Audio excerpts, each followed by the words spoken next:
اللہ تعالیٰ کی بہت بڑے ولی جن کا نام حضرت لقمان ہے، یہ وہ ہستی ہیں جن کے نام پر قرآن کی 31ویں سورہ کا نام رکھا گیا۔ حضرت لقمان رحمۃ اللہ علیہ نے اپنے بیٹے کو نصیحت کرتے ہوئے فرمایا، اے پیارے فرزند، برائی کی آگ برائی سے نہیں بجھتی۔ جس طرح سے آگ کو پانی سے بجھایا جاتا ہے، اسی طرح برائی کی آگ کو اچھائی کے پانی سے بجھایا جاتا ہے۔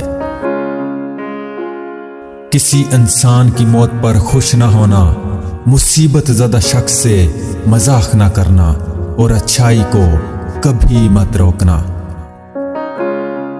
پیارے بیٹے، تم جس دن سے اس دنیا میں آئے ہو، آہستہ آہستہ اس دنیا سے دور ہو رہے ہو اور آخرت کے قریب پہنچ رہے ہو۔ اس لیے تمہیں چاہیے کہ پیش آنے والی چیز کی